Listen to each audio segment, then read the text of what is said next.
Welcome back, little readers, for another intergalactic episode of Story Time with Uncle Eddie. And today we're going to check out Star Wars, The Mandalorian, a clan of two, including stickers. Are you kidding me? Stickers? All right, remember, hit that like, hit that subscribe. Let's check out these stickers. Ooh, look at these cool stickers. Oh, Baby Yoda. The Mandalorian. The clan of two. The Mandalorian was a bounty hunter. It was his job to capture whoever or whatever someone hired him to find. He flew a ship called the Razor Crest. The Mandalorian was the best bounty hunter in the galaxy. He was not afraid of anything. Even icy beasts could not stop him from doing his job. Whew. One day, a mysterious man known as the Client hired Mando to find a bounty on the planet Arvala 7. He told Mando that he would pay him in Beskar steel. Mando needed Beskar steel for his armor. Mando agreed to the job, but when he reached Arvala 7, he was attacked by creatures called Blurgs. A stranger saved Mando. He was an Ugnaught named Kuiil. Kuiil told Mando that he knew where to find the bounty. Mando rode to the fortress where his bounty was being held.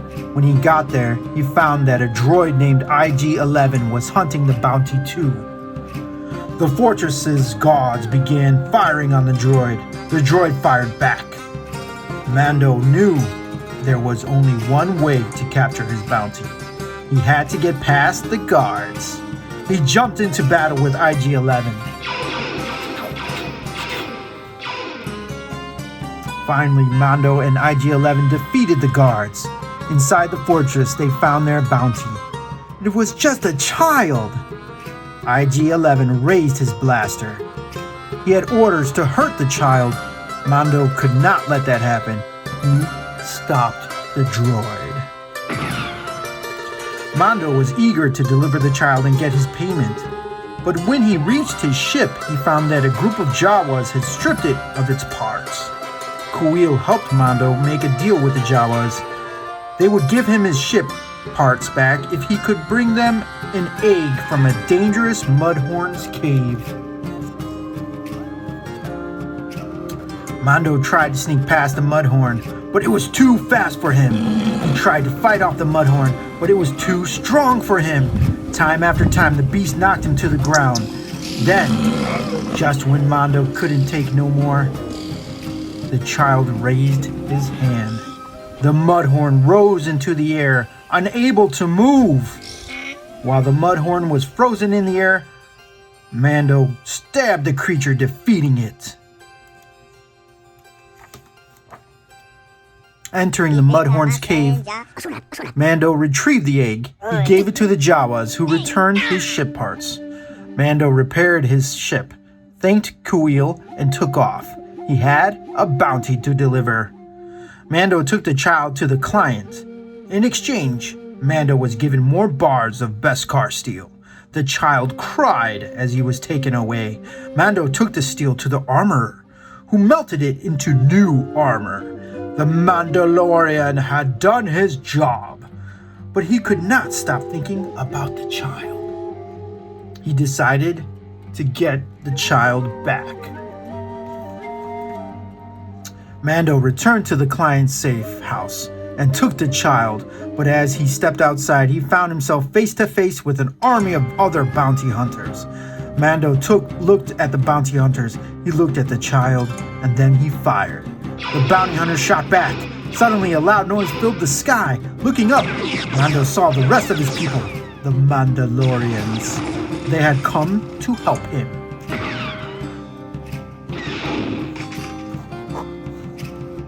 Mando had to hide the child where the Client could not find him. Mando flew the Razor Crest to the peaceful planet Sordagon. The people there were warm and welcoming. Mando began to wonder if it would be a safe place for the child to grow up. In the common house on Sorgan, Mando saw a woman watching him. He thought she was there to take him in for a bounty. The woman thought Mando was there to take her in for a bounty. The two fought, but neither could beat the other. Mando soon learned that the woman's name was Cara Dune. She was an ex-rebel shock trooper. Mando and Cara had much in common. They decided to become friends. Yeah, Cara Dune! I love that Cara Dune character. That evening, two villagers approached Mando. They wanted his help with raiders who kept attacking their village.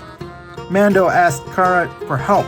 It would be a challenge to help the villagers because the raiders had an ATST. The ATST was a giant walker once used by the Galactic Empire. Cara and Mando worked together to defeat the ATST. They made a good team. The villagers invited Mando to stay, but he could not. More bounty hunters had found him. It was time to move on. He and the child once again boarded the Razor Crest. Mando received a message from his contact in the Bounty Hunters Guild, Greef Karga. Greef had a plan to keep the child safe. What's this plan? Mando asked Cara to help him, and she agreed. They flew to the planet Navarro, where Greef was waiting for them. They hadn't been there long when they were attacked by the client's soldiers. The client still wanted the child. Mando, Cara, and Greef fought them off, but Greef was badly hurt. The child laid a hand on Greef. As Mando and Cara watched, the child closed his eyes and healed the injured man. Mando's problems were far from over. Former Imperials led by the terrifying Moff Gideon wanted the child too. The Imperials trapped Mando and his friends in a building. Gideon's troopers turned a flamethrower on the building. Fire streamed toward Mando and his friends. At the last moment, the child raised his hand again. The flames stopped and then rushed back at the stormtroopers. Mando and his friends managed to escape Gideon's clutches, but Moff Gideon, who wielded a special weapon called the Dark Saber, would not give up so easily. He would not rest until he had captured the child. Mando and the child climbed aboard Mando's ship. It was Mando's sworn duty to keep the child safe, wherever that journey may lead. More stickers. Oh, Baby Yoda. All right, we'll get a close-up. The end. Well, thank you for joining me on this episode of Story Time with Uncle Eddie as we read Star Wars The Mandalorian: A Clan of Two. Now remember, if you want to hear more of these, then hit that like and hit that subscribe, and we'll see you on the next episode.